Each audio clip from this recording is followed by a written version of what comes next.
The greatest human gift is the ability to innovate, and for all of us to innovate in the way we can, in the hope of bringing satisfaction to others and receiving what may ultimately be the greatest compliment, being emulated. That's how I think we can all make the greatest contribution.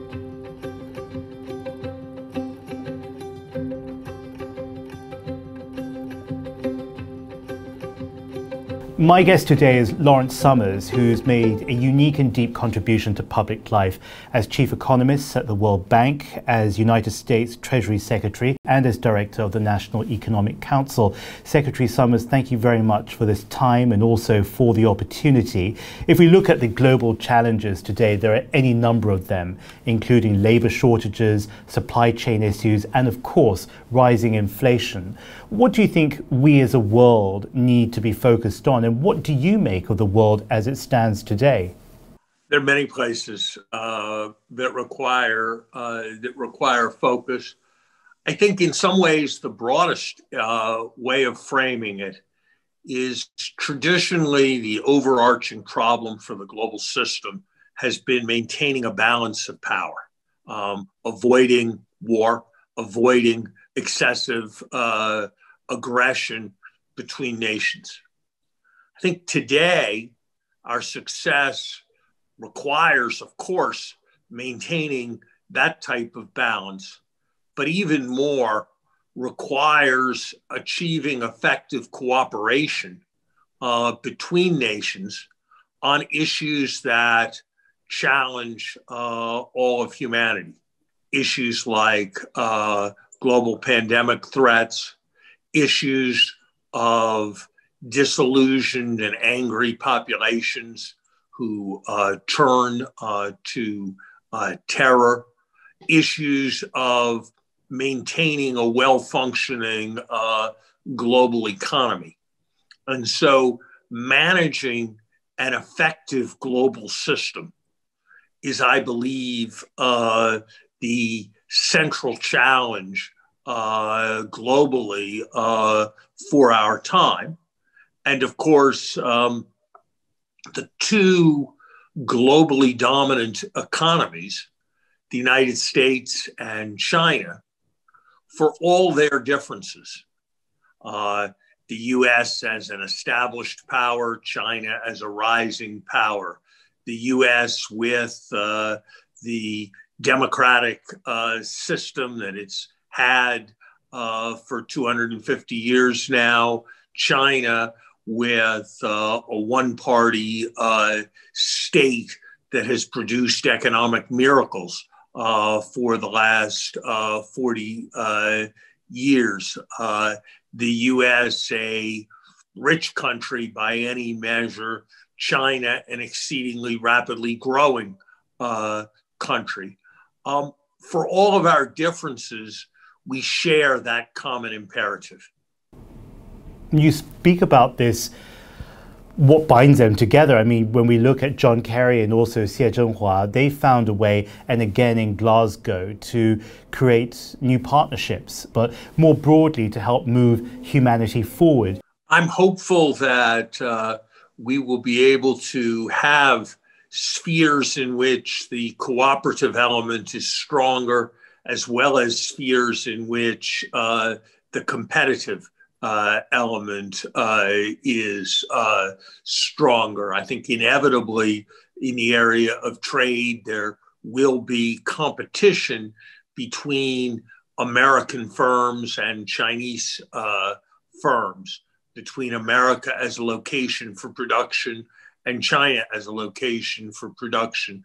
But my hope is that that competition can be managed for the benefit of those who buy products in the United States and those who buy products in China.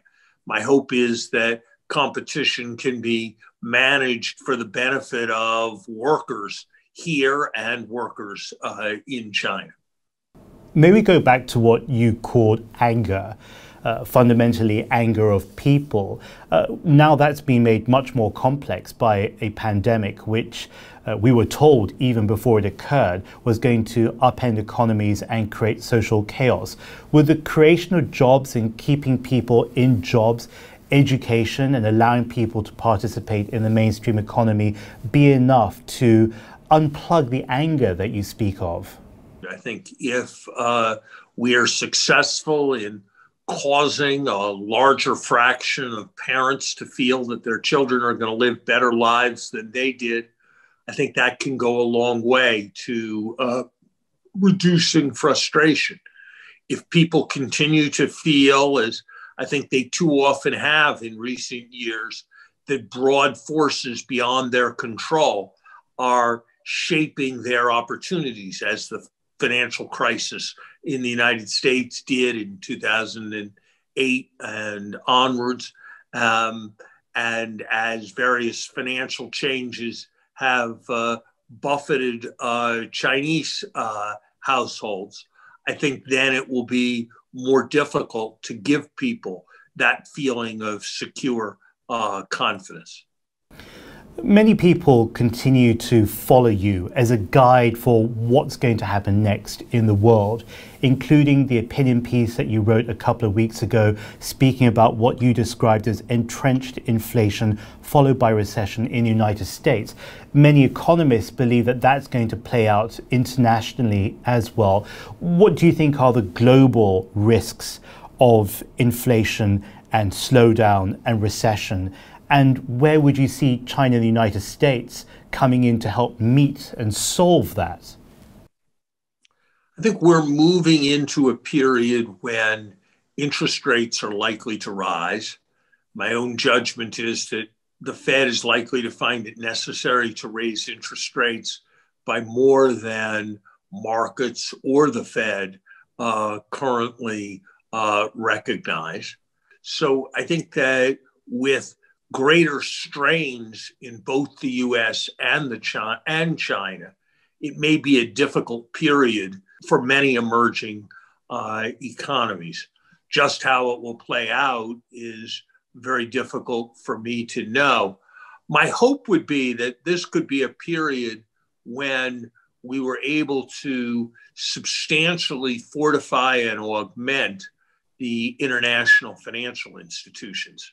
I think we're going to see substantially greater needs for intermediation of capital. And my hope would be that the United States could come over time to a more constructive attitude towards the Asian infrastructure bank that China originated a few years ago. And my hope would be that it would be possible to substantially grow and strengthen the World Bank. If we go back to 2008, you played a huge role in helping the world navigate its way through the financial crisis. At that time also, we saw the United States and China collaborate to try and prevent what could have been a complete collapse in the global economic system. Do you think that there are experiences from that time in your life that you would say can be reapplied now, today? Well, I would hope that the G20 could be re-energized. Frankly, I've been disappointed in recent years that more has not come out of G20 meetings. I think there's a historic opportunity to invest in a global health infrastructure that can meet the needs of responding to pandemic. But we're really not getting there very, very quickly. And we're appointing one group after another, but I don't think a huge amount is happening. And so I would like to see the G20 as a grouping given more impetus. And I think that will require substantial energy from China. I think the United States has been willing, but in recent years, China has been somewhat reluctant to lean into G20 initiative. And I would hope that over time that would change. Why do you think there is that less willingness, shall we say, compared to years past? I think some of it is a reflection of the growing tension and truculence between the United States and China experiencing some of the things that the United States is saying and doing in the trade arena, for example, with respect to Taiwan, for example, as being provocative. I think that's one portion of it. I think China may prefer to shift action to other fora besides the G20, where it feels that the configuration of who's in and who's out, who's voting, is more favorable to it. I'm not sure I'm in a position to analyze Chinese motives. And certainly I think that in repairing and strengthening any relationship, both partners have a role. And it's probably more important to look forward than to look backwards. Well, you speak about the shift, perhaps, in how China interacts with the world beyond its borders. There's also been activity within its borders in its relationship with big tech companies, for example, amongst other players in the private sector. I mean, whilst you may not be able to analyze what's in the Chinese mind, what does Larry Summers think about those changes that we've seen in the past year plus? I think that we in the United States and China have common challenges: rising inequality, how one's going to deal with the consequences of information technology. I think all of that is immensely important. At the same time, I do think that China's actions in a number of spheres have seemed to me somewhat precipitous and somewhat arbitrary and unpredictable. And I think an important part of a stable, well-functioning system is predictability. And that means respect for property rights. That means rules that are announced in advance rather than imposed ex post. And I have been concerned about what seem to me to be rather precipitous actions in the economic arena that have come out of China. To be fair, I'm not living in China. I'm very much aware of the really remarkable record of Chinese economic progress over the last 40 years. So we've seen them work together during the 2008 financial crisis. We saw them work together during the outbreak of Ebola in parts of West Africa as well. Things obviously have not been the same. You spoke about 6 months ago about the lack of dialogue, I think is the word you use, between the leaderships in Beijing and Washington. Do you think in the 6 months past that communication has somewhat improved, if not progressed? I've been glad to see the interactions that we have seen. Whether just how much communication is taking place and just how much progress is being made, I'm not really in a position to judge. But in general, I think communication is an important and a positive thing. Let's look at another area here, of course, which is your own self. You come from an extraordinary family. Both your mother and father were economists and were economic professors, and both of them had a brother, your two uncles, who went on to win Nobel Prizes in economics. Growing up in that house, but also more deeply growing up with those influences, how did it impact and shape your view of the world as a boy, as a teenager, a view of the world perhaps also including the United States and China? Frankly, in my youth, China was not something that was very salient in the United States. When I was growing up, it was during the period when we had no diplomatic relations with China, and there was essentially no contact between our nations. So there was occasional discussion of whether China should be admitted to the UN or not, but it was really not a salient issue in my youth. Certainly, I think I came to believe in economics as a tool for analysis. Secretary Summers, many people will see you as an economist, as someone who can cast their eye to the future to tell us how we should be living. But if we follow your Twitter, where you share many of your valuable thoughts, you obviously have a deep, deep concern for human suffering and for human dignity. We live in a time, as you said, of global poverty, but more specifically of widening and entrenched inequities. Where would you tell all of us, be it Chinese or Americans or people of the world, to go forward on? How can all of us contribute, whether we happen to be sitting in high levels of leadership or not? Innovation, cooperation, and communication are, I think, the keys to making the kind of contribution that we want. For much of the world, there is great scope for importing the technologies and capacities that exist in the cutting edge parts of the world.